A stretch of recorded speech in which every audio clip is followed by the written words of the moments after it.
Assalamu alaikum. Today our topic is the combined method used for the structure comparison of protein.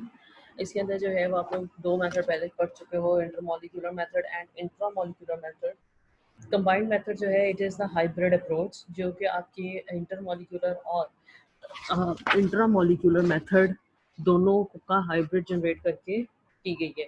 इसके अंदर क्या है कि correspondence residue जो है वो आइडेंटिफाई किए जाते हैं, जैसे कि इंट्रामोलिकुलर मेथड में के आइडेंटिफाई किए जाते हैं, और उसके बाद जो है वो सब्सिक्वेंटली जो है कुछ स्ट्रक्चर को सुपर इम्पोज किया जाता है, सुपर पोजिशन किया जाता है, जो कि रेजिड्यू इक्विवेलेंट रिलेशनशिप की बेस के ऊपर किया जाता है।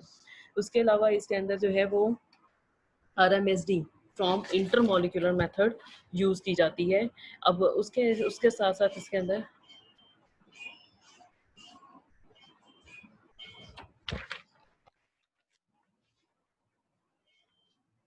के साथ साथ जो है वो आपके in addition to using RMSD as a measure during alignment, additional structure properties जो है वो भी इसके अंदर कंसिडर की जाती हैं, और उनकी बेस के ऊपर जो है वो आपकी सुपरपोजिशंस की जाती हैं। अब जो एडिशनल की जाती हैं उनके अंदर स्कैंटी स्ट्रक्चर टाइप्स हैं, फॉर एग्जांपल अल्फा हेलिक्स और बीटा शीट्स। उसके अलावा टॉर्शन एंगल्स हैं। टॉर्शन एंगल्स जो होते हैं वो क्या है, पाई एंड साई एंगल्स, जो कि आपके किसके अंदर मौजूद होते हैं, आपके मेन कार्बन एटम के साथ जो है अटैच नाइट्रोजन और कार्बन, उनके दरमियान में मौजूद पाई एंड साई एंगल्स जो हैं वो इसके साथ किए जाते हैं। असेसिबिलिटी है, accessibility is the surface of protein accessible for working या फंक्शनल करेक्टराइजेशन के लिए, और उसके अलावा लोकल हाइड्रोजन बॉन्डिंग एनवायरनमेंट जो है वो भी इसके अंदर ये इसकी स्ट्रक्चरल प्रॉपर्टीज़ हैं जो कि उसको यूज़ किया जाता है। लोकल हाइड्रोजन बॉन्डिंग एनवायरनमेंट क्या है कि आपकी फ्री हाइड्रोजन अटैच होते हैं फॉर प्रोटीन, ताकि वो उसके स्ट्रक्चर को स्टेबल कर सकें। इसके अलावा डायनामिक प्रोग्रामिंग इसके अंदर एम्प्लॉय की जाती है, ताकि जो ओवरलैप्स हैं वो मैक्सिमाइज हो सके, both intermolecular and intramolecular comparison में। अब ये जो डायनामिक प्रोग्रामिंग यूज़ की जाती है, ये आपको पता है इंट्रामोलिकुलर में यूज़ की जा रही थी, इसलिए ये आपका जो कंबाइंड मेथड है ये बेसिकली दोनों का मिक्सचर है। इसके बाद जो लास्ट है that is structure multiple structure alignment. Structure multiple structure alignment जो है वो की जाती है। उससे क्या होगा कि आपके पास जो ये पीछे मेथड्स दिए गए हैं उनके अंदर सिर्फ दो स्ट्रक्चर्स यूज़ किए जा रहे थे। मल्टीपल स्ट्रक्चर अलाइनमेंट जो है उसको उसके अंदर दो से ज़्यादा जो स्ट्रक्चर्स हैं वो यूज़ किए जाते हैं, जिसकी वजह से क्या होता है, आपके पास जो मल्टीपल स्ट्रक्चर्स के अंदर मौजूद आपके स्पेसिफिक पॉइंट्स हैं, या जो आपके पास स्पेसिफिक उसके अंदर ऐसी इंफॉर्मेशन है जो कि कंजर्व है, वो फाइंड आउट की जा सकती है।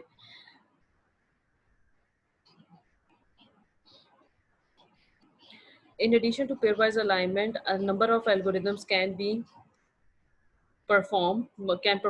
also perform multiple structure alignment.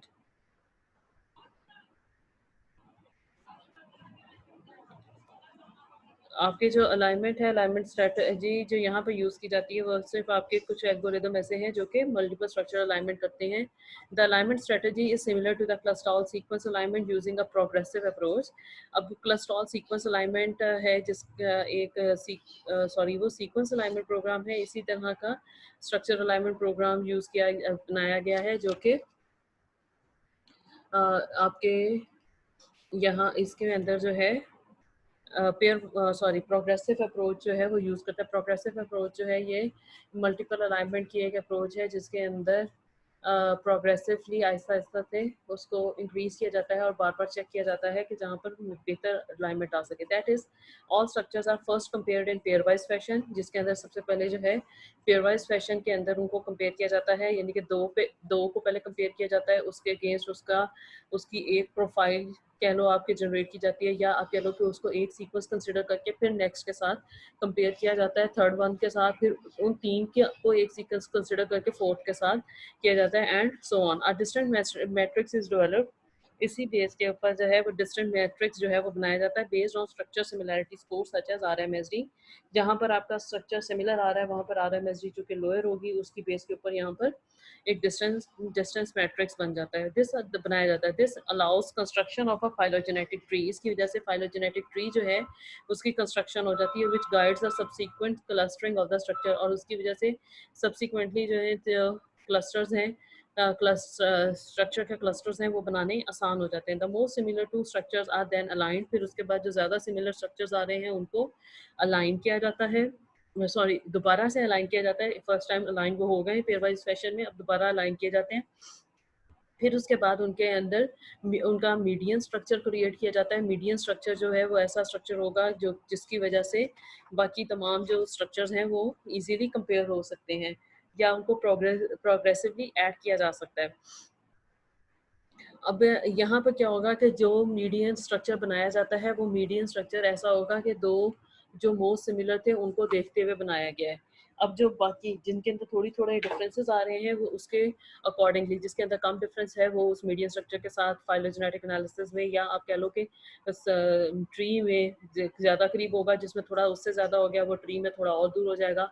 And ultimately तमाम के तमाम स्ट्रक्चर्स जिनके अंदर ज़्यादा सीक्वेंस सॉरी स्ट्रक्चर्स सिमिलैरिटी है वो करीब हो जाएंगे, और जिनमें थोड़ी सी स्ट्रक्चर सिमिलैरिटी कम है वो दूर होते चले जाएंगे और गाइड ट्री बन जाएगा। The aligned structures create a median structure create a median structure that allows other structures to be progressively added for comparison based on the hierarchy described in a guide tree. ठीक है, when all the structures in the set are added, this eventually creates a multiple structure alignment. जब सारे structures जिन जो है वो add होते चले जाएंगे, अल्टीमेटली वो क्या होगी, फाइनल मल्टीपल स्ट्रक्चर अलाइनमेंट। अब इसके अंदर one line structure comparison resources जो है वो बहुत नीचे इन्होंने दिए हुए हैं। सबसे पहला जो है वो डाली है। डाली is a structure comparison web server that uses the intramolecular distance method. ये intramolecular distance method को यूज करता है। It works by maximizing the similarity of two distance graphs. ये distance graphs की similarity को maximize करके काम करता है। The matrices are based on distances between all carbon alpha atoms for each individual protein. अब ये जो matrices हैं ये काम किस तरह से करते हैं, ये इनके distances based हैं किसके ऊपर, कार्बन अल्फा एटम्स के ऊपर। Carbon alpha atom of individual protein के जो डिस्टेंसेस आ रहे हैं ये उसकी बेस के ऊपर यूज़ करते हैं। जाहिर है आपका मैट्रिक्स जो है वो एक सारे एटम्स को कंसिडर नहीं कर सकता, स्पेशली साइड चेन्स को कंसिडर नहीं किया जाता।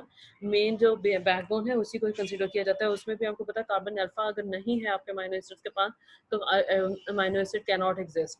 तो आपका जो कार्बन अल्फा है that is the main chain या आपका वो बैकबोन है आपके प्रोटीन की, तो इसलिए कार्बन अल्फा एटम दिए जाते हैं। To different matrices are ओवरलेड and moved one relative to other to identify more similar reason. अब उनको एक दूसरे के ऊपर ओवरलैप करके, ओवरलेड करके, ओवरलैप नहीं सॉरी ओवरलेड करके एक दूसरे के ऊपर रख के उनको एक दूसरे के रिलेटिव मूव किया जाता है until and unless we reach a more similar identified region जिसके अंदर जो है वो सिमिलरिटी ज़्यादा होगी, और उसकी वजह से आगे फिर scores calculate होते हैं. Tally uses a statistical significance value called a z-score to evaluate structural alignment. The z-score is the number of standard deviations from the average scores derived from the database background distribution. ठीक है, अब ये z-score क्या है कि टाली जो है वो स्टैटिस्टिकल इंडिकेटर यूज़ करता है जो कि z-score की फॉर्म में, और z-score क्या है कि ये आपका स्टैंडर्ड डेविएशंस हैं। स्टैंडर्ड डेविएशंस आप लोगों ने स्टार्ट्स में पढ़ी होगी कि what are standard deviations.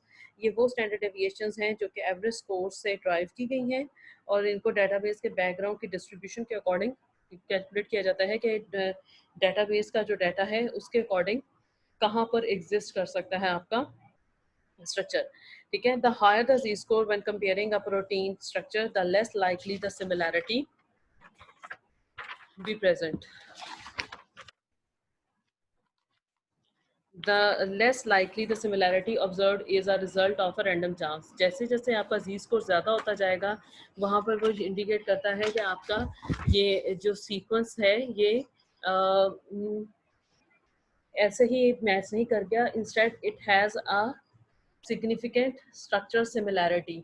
Bye random chance वो मैच नहीं किया बल्कि उसके अंदर सिमिलैरिटी थी जिसकी वजह से वो मैच किया है।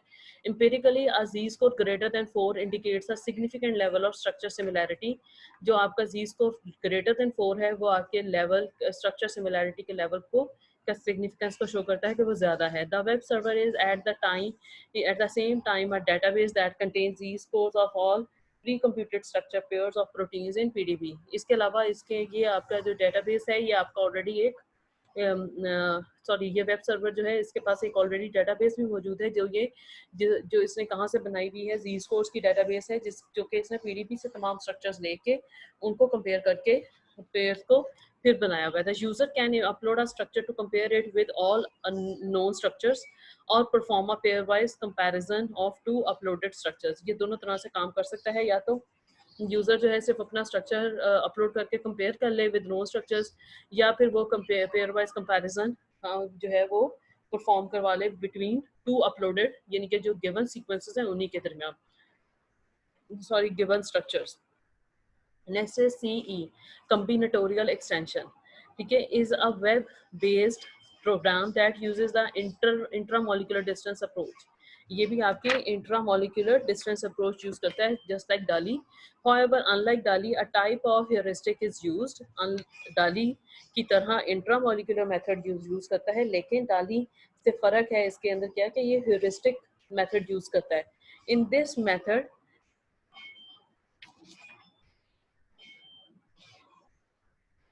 in this method आपके इस मेथड में every 8 residue are treated as a single residue.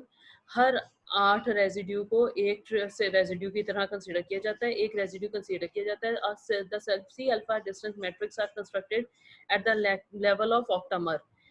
Octamer residues जो 8 रेजिड्यू हैं उनका सी अल्फा डिस्टेंस 1 होगा। In this way, the computational time required to search for the best alignment is considerably reduced। ठीक है, डाली जो है वो हर रेजिड्यू के अगेंस्ट जो है वो कार्बन अल्फा का जो डिस्टेंस था वो कर रहा था कैलकुलेट, मैट्रिक्स जनरेट कर रहा था। CE जो है वो आपके हर एड्स को करता है, जिसकी वजह से जो आपका कंप्यूटेशनल टाइम है, जाहिर है जब 7 रेजिड्यू हर दफ़ा के कम हो रहे हैं तो आपका कंप्यूटेशनल टाइम कम हो जाएगा टू सर्व बेस्ट अलाइनमेंट को फाइंड आउट करने के लिए at the expense of alignment accuracy. और इसी तरह अलाइनमेंट, लेकिन इसमें ये थोड़ा सा फर्क आएगा कि अलाइनमेंट की जो एक्यूरेसी वो थोड़ी कम हो जाएगी। CE also uses a Z score as a measure of significance of an alignment. CE भी जी स्कोर यूज करता है, लेकिन जी स्कोर इसमें जो है ग्रेटर देन 3.5 जो है वो इंडिकेट करता है कि there is a similar fold present over here. Next जो है that is VAST vector alignment search tool. ये NCBI पे मौजूद है। Is a web server that performs alignment using both the inter and intermolecular approach. ये दोनों previous की निस्बत जो है दोनों मेथड यूज कर रहा है। प्रीवियस वालों दोनों में इंट्रामोलिकुलर मेथड था, डाली में भी और CE में भी। इसके अंदर इंटर एंड इंट्रामोलिकुलर दोनों अप्रोचेस मौजूद हैं। The super position is based on information of directionality of secondary structural elements represented as vector. इसके अंदर जो सुपर पोजिशन है वो बेस करती है आपकी सेकेंडरी स्ट्रक्चर की डायरेक्शन के ऊपर कि सेकेंडरी स्ट्रक्चर की डायरेक्शन क्या है। ठीक है, अब ये सेकेंडरी स्ट्रक्चर की डायरेक्शन क्या है, ये इसको एज अ वेक्टर रिप्रेजेंट किया जाता है। Optimal alignment between stroke structure is defined by the highest degree of vector matches. और जैसे ही आपके वेक्टर मैचेस ज़्यादा हायर डिग्री के जो है वो मैच कर जाते हैं, इट रिप्रेजेंट्स उसकी ऑप्टिमल अलाइनमेंट जो है वो रीच हो जाती है। Next is SSAP। SSAP is a web server that uses an intramolecular distance based method in which matrices are built based on the C beta distance of all residue pair। अब SSAP जो है ये थोड़ा सा different method use करता है, ये intramolecular method use करता है, लेकिन इसके अंदर मैट्रिक्स जो जनरेट होता है वो C अल्फा की बजाय C बीटा के डिस्टेंस की बेस के ऊपर यूज किए जाते हैं। When comparing two different matrices a dynamic programming approach is used to find the path of residue positions with optimal scores। इसके अंदर डायनामिक प्रोग्रामिंग अप्रोच यूज की जाती है जिससे कि पाथ फाइंडिंग जो है वो की जा सकती है। The dynamic programming is applied to 2 levels। applied at 2 levels। ये 2 level dynamic programming होती है। One at a lower level in which all residue pairs between the proteins are compared and another at upper level। एक lower level है जिसके अंदर तमाम जो pairs हैं वो आपके रेजिड्यू पेयर्स जो हैं वो कंपेयर किए जाते हैं, और जो दूसरा है वो अपर लेवल कहलाता है जिसके अंदर subsequently identified equivalent residue pairs are processed जिसके अंदर सिर्फ इक्वलेंट रेजिड्यूज जो फाइंड आउट हो चुके हैं लोअर लेवल को यूज करते हुए उनको आगे प्रोसेस किया जाता है और मैचिंग रिफाइन की जाती है। This process is known as double dynamic programming. इसको डबल डायनामिक प्रोग्रामिंग कहा जाता है। And SSAP score is reported for structure similarity. SSAP score जो है वो रिपोर्ट किया जाता है फॉर स्ट्रक्चर सिमिलैरिटी। या score above 70 indicates a good structural similarity. अगर 70 या उससे अबव आपका स्कोर आ रहा है SSAP में तो दैट इंडिकेट्स कि स्ट्रक्चर सिमिलैरिटी बहुत अच्छी है। Last stamp. स्टैम्प जो है ये आपका वेब सर्वर नहीं है but it is a Unix program that uses, ये आपके यूनिक्स के ऊपर सिर्फ रन होता है। That uses a intermolecular approach to generate protein structure alignment. ये इंटरमोलिकुलर अप्रोच यूज करता है और प्रोटीन स्ट्रक्चर अलाइनमेंट जो है वो जनरेट करता है। The main feature is the use of iterative alignment. ये आइटरेटिव अलाइनमेंट यूज करता है। आइटरेटिव अलाइनमेंट जो है लाइक प्रोग्रेसिव अलाइनमेंट, ये आपके एक ही दफ़ा में सारे सीक्वेंसेस को कंसिडर करती है। सॉरी, एक ही दफ़ा सारे इनपुट्स जितनी भी स्ट्रक्चर्स की दी हुई है उसको कंसिडर करेगी और उनको बार बार आइट्रेट करेगी अनटिल एंड अनलेस जो रिफाइंड या हाईएस्ट स्कोर है वो मिल जाएगा। जैसे ही इसके पास हाईएस्ट स्कोर रिपीट होगा ये स्टॉप कर जाती है। Iterative alignment based on dynamic programming to obtain the best superposition of two or more structures। और इसकी वजह से हमारे पास दो या दो से ज़्यादा जो स्ट्रक्चर्स हैं वो उनका बेस्ट सुपरपोजिशन आ जाती है। ज़ाहिर है तब तक जो है वो उनको बार बार डिफरेंट एंगल से सुपरपोज करके देखती रहेगी जब तक उसके पास स्ट्रक्चर जो है वो या स्कोर जो है वो सही नहीं हो जाता। जैसे ही इसके पास ग्रेटेस्ट स्कोर आ जाएगा ये वहीं पर स्टॉप कर जाएगी। अब इसके बाद जो है